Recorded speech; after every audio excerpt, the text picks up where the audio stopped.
Daniel Eddington, and Daniel is also involved as a practitioner. Daniel is the Habitat and Conservation Coordinator for the Utah Division of Wildlife Resources. And he also, so as part of what we do in Utah, the Department of Natural Resources operates something called the Utah Watershed Restoration Initiative. And Daniel's been involved with that since it started. And so we thought it would be valuable to share how the Colorado BLM experience might be a little bit different and also the same as what's going on in Utah. So, Hey, can you make one quick announcement? yeah. So before the break, before people stand up, you can count them off. Oh, okay. So before, all right, this will come back. So we're going to have, so at the end of Daniel's talk, I've got something else to announce before you slip out. So don't sneak away as soon as, because we need you to help us with the breakout groups for a second.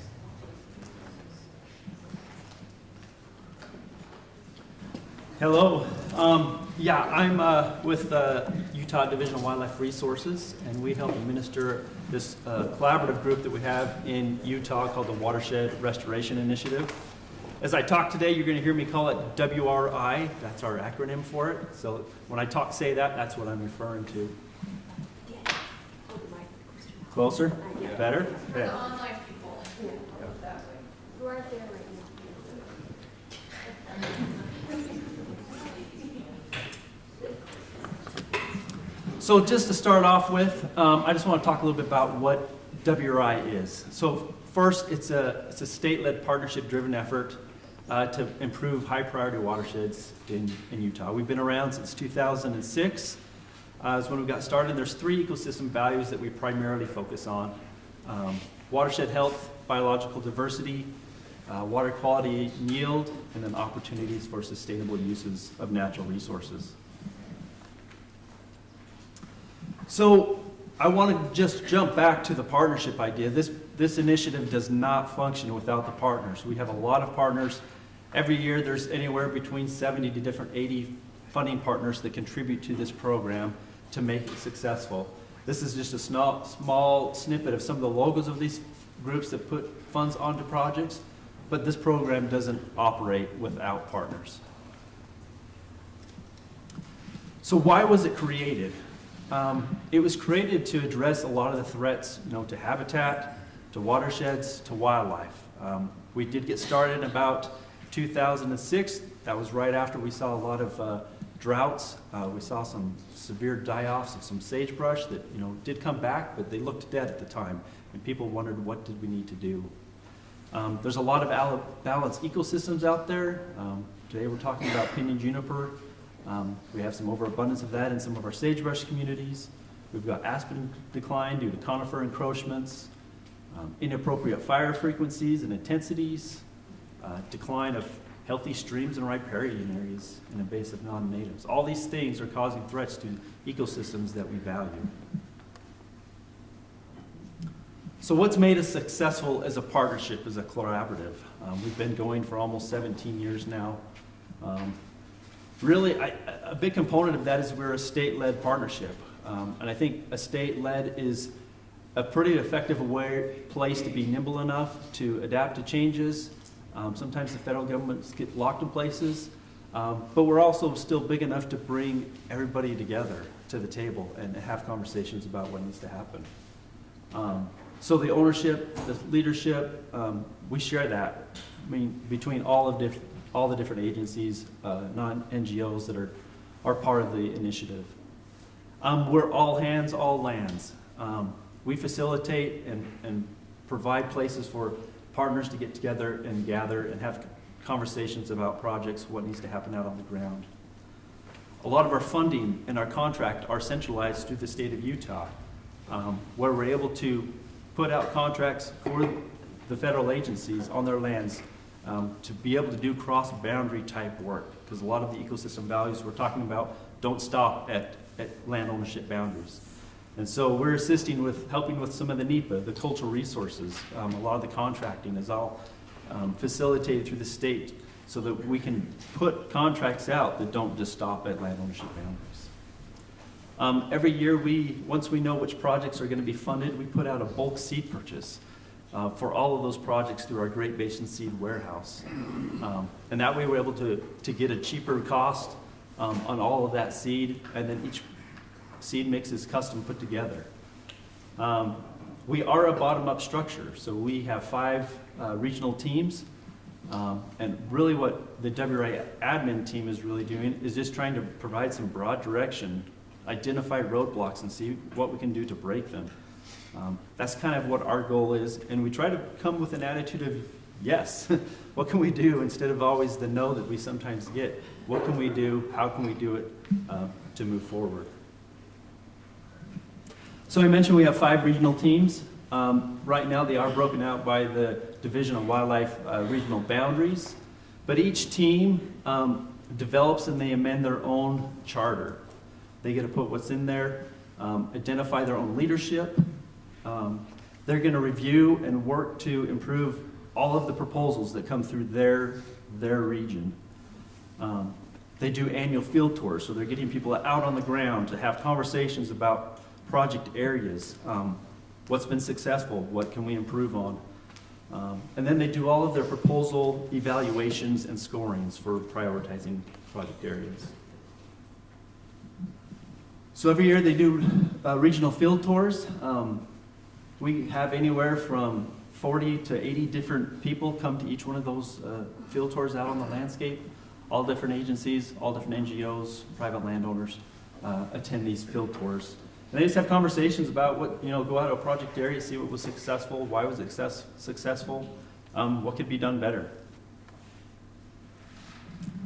Another way we try to provide collaboration is we do a biannual conference, statewide, of bringing all the partners together. We did this last May 31st down in Richfield. We had over 200 attendees attend that conference, and it's a great place to disseminate some research that's out on the landscape. Any kind of new ideas or techniques that people are using can be shared at this type of meeting. And so we just try to bring that together to share any kind of new stuff that's going on to try to get it out to the larger group. Some lessons learned through a collaboration.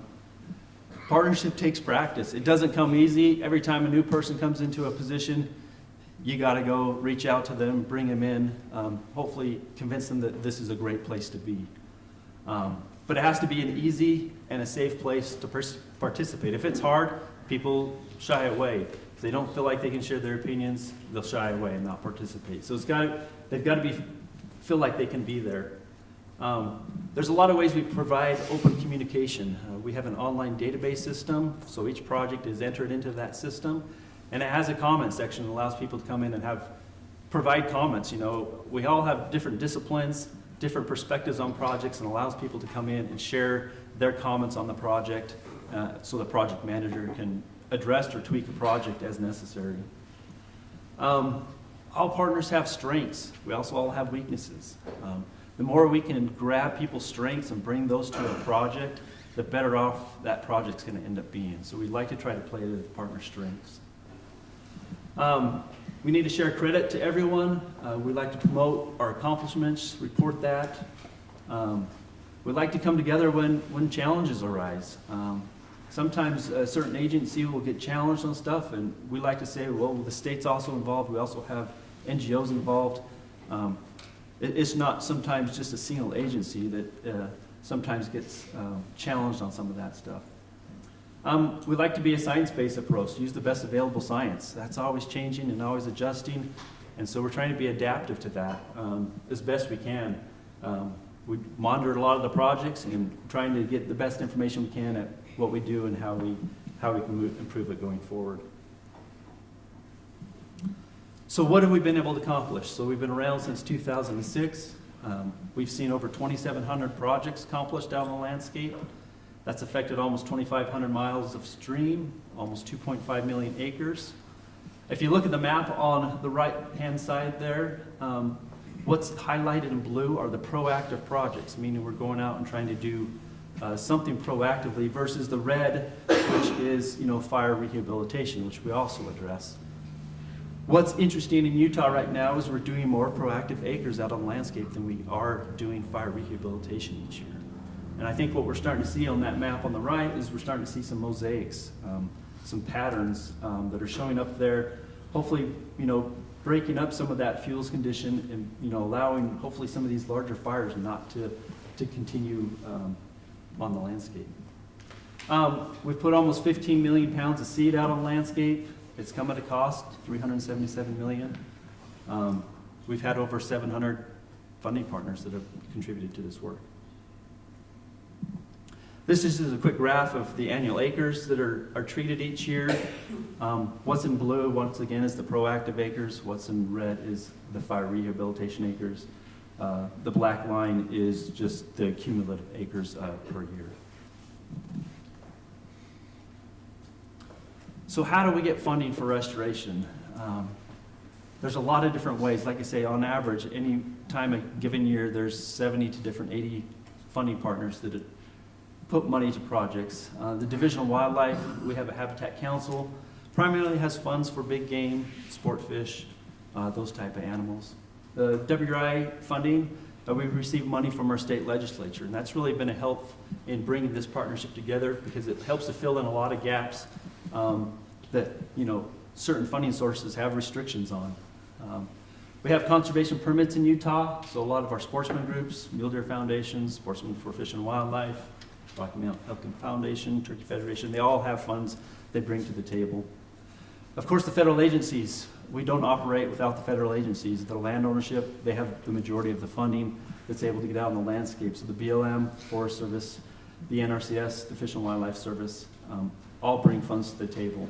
The awesome thing about the NRCS, they do work on a lot of private lands, but we've been able to get a lot of money from grazing permittees out on public lands, bringing them to the table. So we've worked with a lot of joint positions trying to bring those grazing permittees to help with some of the funding on public lands. And then a whole host of others. I can't list them all here, but we have an Endangered Species Mitigation Fund, National Fish and Wildlife Grants, grazing improvement, school trust lands, shared stewardship, invasive species, all have funds that we pull together to bring into projects.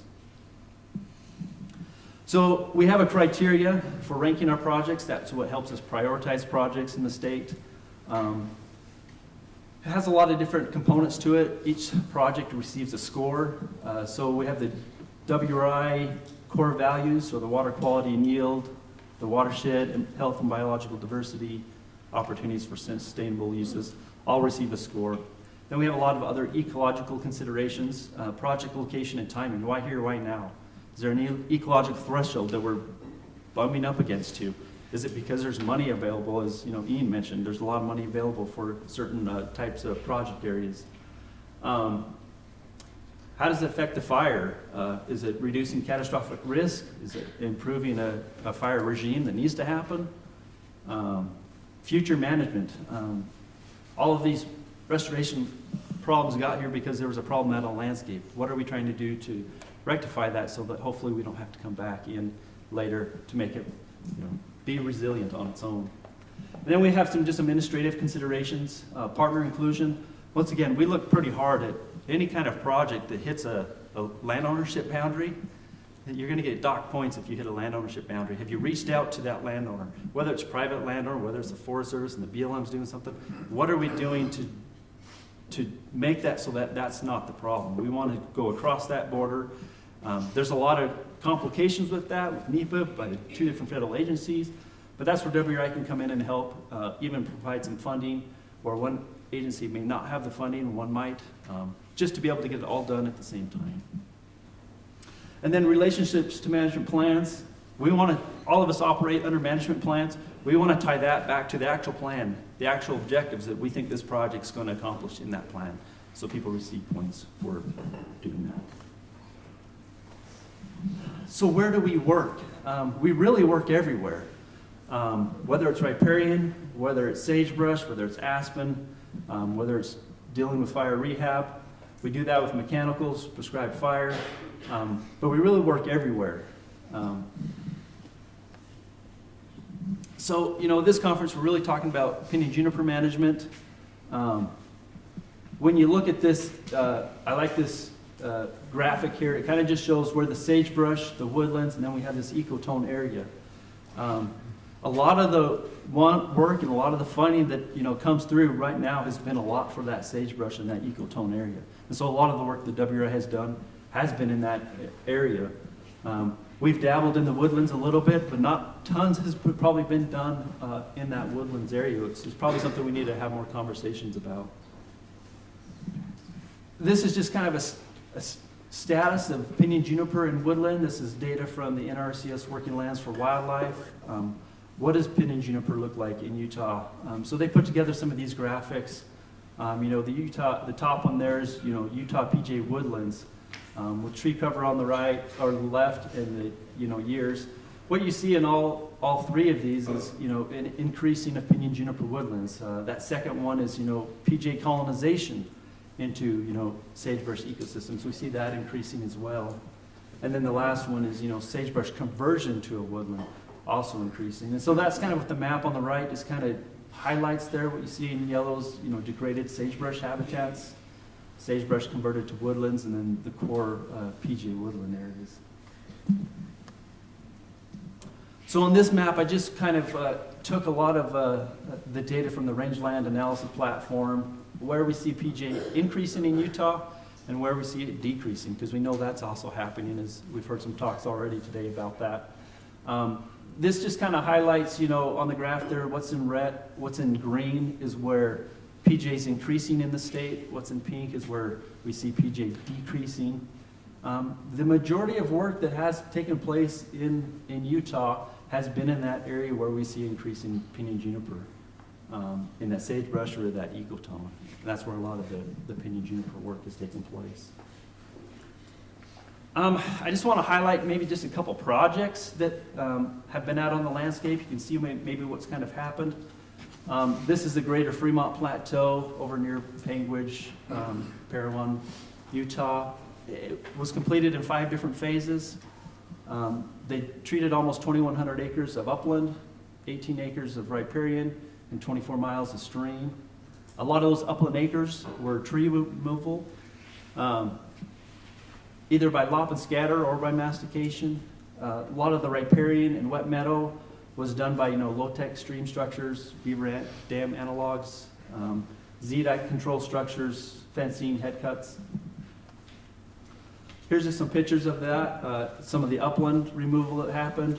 You can see, you know, the sagebrush community out there before had, you know, trees encroaching out into it. They did a project, likely a lop and scatter, where they came in and removed that. Still a lot of Pinyon-Juniper around on the edges, but removed a lot of that out of the sagebrush community. Head cut, this is just kind of before and after, using some Z-dike structures, going in and trying to stop some of those head cuts. The upper top picture is, you know, fencing a spring, a bull hog mastication in the background. This is kind of a little wet meadow area that they did some work on. You see the picture on the left there, kind of a little riparian area kind of running through there, pretty narrow band. They came in and put in some Z-dike structures, really were able to expand that out quite a bit and make that wet area quite a bit bigger. So this project really kind of took a multi-species approach, trying to show that, you know, we can do projects that, you know, benefit high-interest game species as well as species of greatest conservation need. This project had a benefit, you know, to greater sage grouse, mule deer, elk, Utah prairie dog, wild turkey, southern leather-side chub, livestock, beaver, and brown trout.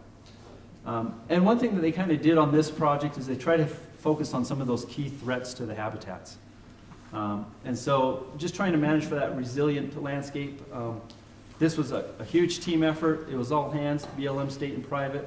What was cool about this project is, you know, the NRCS through grazing permittees brought almost $800,000 to this project. The total was about $1.3 million. Here's just another quick one out on the landscape. This is the August-side bull hog near the Colorado-Utah border up in the Book Cliffs.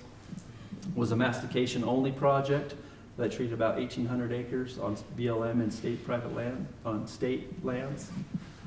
Just before and after picture, 2008 to 2022. Like I say, it was just bull hog, no seed on this project. You can see the cover values up there from some of the monitoring that occurred. The perennial grasses increased from 4 to 22. Obviously the PJ decreased. And preferred shrub, it's coming. It'll take years for that to actually increase in cover, but still a lot of trees out on landscape. So how have WRI treatments changed over the last 15 or so years? There's been a lot of things. I picked out a few here just to identify, but the NEPA, we really encouraged doing some larger NEPA type projects versus the smaller ones. So what we kind of start out. What that really gave us an opportunity to have a lot of shovel-ready projects to go out on the ground, to identify an area, to be able to go in and focus on that area, and to do some broader work over several years. We're trying to focus more on threats to ecosystems versus the species-only approach. That's sometimes hard to do. A lot of people are ingrained in that, but that is something we're trying to push more and more, because if we can address the ecosystem, we'll likely have the species that we want out on the landscape. Seed mixes are much more diverse, a lot more native grasses, forbs, and shrubs. Obviously, a lot of shrubs, or a lot of the forbs, still aren't in commercial production right now. We're constantly working for those and trying to increase them. If you're working with sagebrush, we've learned a lot of stuff about sagebrush. Typically we've done a late flight in January. We found that to have fairly mixed results on the landscape. Sometimes it works, sometimes it doesn't. We've really shown that if we can put that seed in regular seed mix late October, November, we have much greater success. The problem with that is sagebrush is only viable for about a year. And so you really have to have a cold storage system in order to do that. Our Great Basin Seed Warehouse has been doing that. They hold that seed over longer. We're putting it out and we're having better results. If you really do want sagebrush, typically a lot of literature says 1 pound per acre, but we've really encouraged if you want that sagebrush, you do have to go a little bit higher than that. Archaeology sites, I just want to mention this, we do 100% avoidance. What that can sometimes do is have these weird leave islands out there that, people who like to pilfer archaeology sites know that they're there. And so we've tried to do a lot of different changes to that. We always have leave areas. Once we know where those arc sites at, we're leaving those in those leave areas. The other thing we've been doing is, going in and hand treating some of those if we just feel like they need to be removed. A lot of the archaeologists we work with said, hey, we'd rather have them treated and concealed and then just protected from any kind of erosion on the landscape as well. So we've done a lot of work there to adjust to some of those concerns. Another one is just tree diameter specifications. In some of these areas where we do get into some of the PGA management woodland areas, trying to do some DBH. Ian mentioned the complications with that, trying to talk to a contractor to get what you envision in your mind put down on a paper for specifications is actually pretty complicated. We've run into some issues with that, but we keep trying new approaches, how we can do that just in our scope of works in order to do that. So, just one last picture before and after. If you'd like to visit us some more, we can be found at watershed.utah.gov. We do have a Twitter and a Facebook account if you want to follow us. With that, thank you.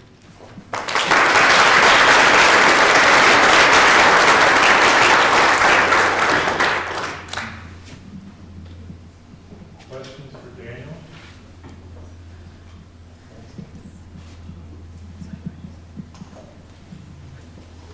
That's a ton of cool stuff. The before and after pictures are great. One thing I was thinking, Ian mentioned we all love reading research papers, but these are a bunch of great case studies. Is there, and I noticed in some of the criteria, monitoring was mentioned on that list. Is there any effectiveness monitoring happening or reported anywhere to kind of go and get an idea of, hey, what's working, what's not? It's a bunch of money for a lot of seeds. So just kind of trying to keep tabs on what everyone's doing. Yeah, so a lot of the projects individually have research or monitoring that takes place on them. We do have some project areas where we actually try to pick an area or a treatment type and do an actual research project on. Obviously, you can't do that on every single project, and majority of this money is actually meant for implementation. And so, diving heavily into the research, we're limited on that. We do have a monitoring group called our Utah Range Trend Monitoring, and we put a bunch of those sites out and a bunch of the different treatment types. They're kind of a long-term program. They've been around, been doing ongoing research since, the 60s, 70s, and 80s. But they put in permanent trend sites. They monitor the sites. They'll come in before the treatment. That's what you're seeing here, a lot of these pictures. They come in afterwards, about 3 years. They'll come in 5 years, 10 years. So we can start to see over time, are we being effective? And that's kind of some of our best ways to just try to determine that. So you mentioned having many funding partners, which is amazing, but I guess my question is more logistical. Who manages the funds? And does it kind of vary by project, or is there just one big pot of money that everyone feeds into with the understanding that, oh, the work's going to go to something good? So all funding sources have restrictions and that come with them. And so, I mean, that's really what my job is at the state admin. I work for the Division of Wildlife Resources for the state. And the money flows into us, and I do agreements and cooperative agreements to move the money back out. So that's all up through the state of Utah. We're tracking all of that. So when the BLM puts money, sends it into the state of Utah, we put it back out on the projects based on their recommendations and where they're going to put the money. What we find is then, okay, now we have this private piece of land next to it, or the state piece of land next to that. How do we fund that? Because a lot of times the BLM money can't go to that property. And so that's where the WRA monies, the other sportsman monies are coming in NRCS monies. And so we're trying to wrangle all that together. But it is all done through the state of Utah, where we're bringing those funds in, getting them back out through agreements. A lot of the contracting is being done through the state. So even those federal BLM dollars, they're coming to us. We're putting out a contract through the state of Utah for all of those lands. And so a lot of that money does come to us, and we do manage it. They're heavily still tied in, out on the ground with the contractors, managing them, watching them. They're still very heavily tied. So it's truly a partnership. We can't do it by ourselves, but we have seen, some successes, getting a lot more opportunity for different contractors out on the landscape by going that route. We have time for one more question.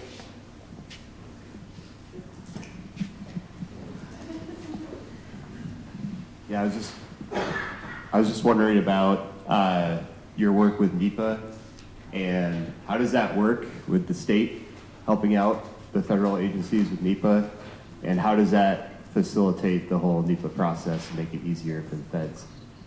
So the NEPA, we probably don't do as much. We have done at certain times where we've hired a contractor to do some of the NEPA. Really what we've tried to do is find the bottleneck. And cultural resource was a huge bottleneck. I would say for cultural resources, the state of Utah is probably doing, I don't know what that percentage would be, but it's a huge percentage of the cultural resources. Meaning that the federal agencies didn't have time through their archaeology or cultural resource section to do all that. So we do a lot of the contracting for the crews to go out and do the surveys. The consultation actually happens through the federal agencies. So it does get kicked back to them. They do have to still play a partner in that. Sometimes with the NEPA, what we've done is we've even hired, with the Forest Service, they have some separate agencies or groups in their agency that we can pay overtime to help them go accomplish a NEPA, some of those different types of things. But the biggest thing is if we can have those agencies, when they do that NEPA, be a bigger landscape area instead of just, okay, we want to do 500 acres here, let's do a NEPA or an EA for 500 acres. Let's talk about 30,000 acres. What can we do at 30,000 acres in this landscape? So once the NEPA is done, we have multiple years to actually do treatments.